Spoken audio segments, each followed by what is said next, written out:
it's Helen with Bee Charm Farm, and today is October 28th, 2025, and it's finally come to the point where I've got to get these hives ready for winter. And we've already done the sugar bricks, we've put our insulation on, and it's getting cooler and rainier. And so I'm leaving the state for about a week. It's time for me to get these locked up. No doubt about it. So come along with me and I'll show you how I do it here in the Willamette Valley.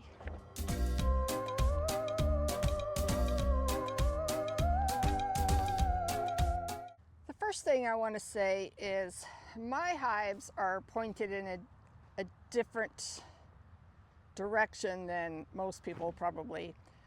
The only option I had was to point all of my hives south and southwest because that is our most sun-exposed direction. Well, unfortunately, that is the same direction all of our weather comes from.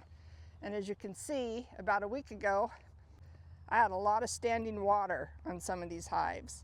Well, we're going to remedy that today by adding some shims underneath the backside and tilting it forward a little bit. I'm going to remove my entrance here just to make sure there's no dead bee buildup yet, and that they're not blocking it before I really shut it down. And I don't see anything in here, so I'm going to go ahead and put this right back on. And we're going to close this down even more. I just like to check because I don't want to leave them stranded in there. So I'm going to close down this entrance even more. We're going to go down to just about two of these little holes. And with that said, because of the way I've got it all shut down, I'm going to open this up just a little bit for them so they have another way out just in case I'm not here and they block these two holes. They still have a way out this hole here. Because we get a lot of wind from this direction. Not only wind, we get a lot of rain. So I just feel better if I get this hive tilted forward. I insulate my hives from the top. So right on top of the inner cover is an 1.5 inch piece of insulation. I have blocked off my top entrance. We used to think that we needed that air to come out of that hole, but that is not the case.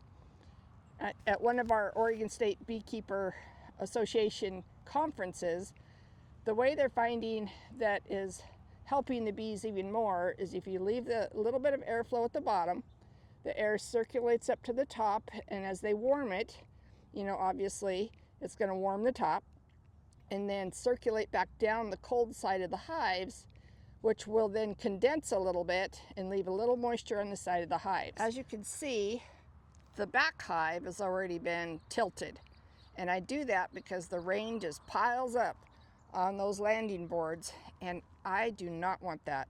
So we're going to tilt these, which will also give us one more measure of moisture defense in our hive, because the idea is that if there was moisture, it would then roll downhill and off the side instead of right down on the bees. I've already got some little shims here, but I want more for the winter. So I'm going to lift my hive and I'm literally going to stick this right underneath there, just on the back. Yeah, that looks much better. I feel much better about that. It'll roll right off those landing boards. Now let's go ahead and get the back end closed up. All of my bottom boards are screened bottom boards. I do not have any solid bottom boards at all. And so I make my own sticky boards, but for the winter, I am going to leave this in here. And it's in a slot, so there's no way it's going to blow in or out, but that's still a lot of airflow pushing through there, and I want to block that. For now, till I come up with a better solution, I'm putting a towel in here. Yes, it's going to get wet, but it's not going to hurt the bees. I'm just going to stick this in here until I find a better solution, and that's all there is to it. Now I'll just strap it down because, again, we have a lot of wind, and it'll catch underneath the front side of that lid and just flip them right off. So I'm going to strap them down. They're all strapped through the cinder blocks, as you can see. and that helps immensely. One other fun thing I've been doing this year, because I'm such a bad note taker, is I made myself some Google Sheets, and each one of my hives are numbered. All I have to do is scan that barcode, and then it'll take me to the sheet for that hive, and it'll tell me what I've done for the year. Whether it's mite treatments, adding syrup, putting a new queen in, splitting, whatever it might be. Well, I hope that was easy enough to follow. I tried to make it simple, really straightforward. Tilt that hive. That's one more defense against moisture, keeping it off the landing board in case they want to come out and do any orientation flights. I reduce the entrance.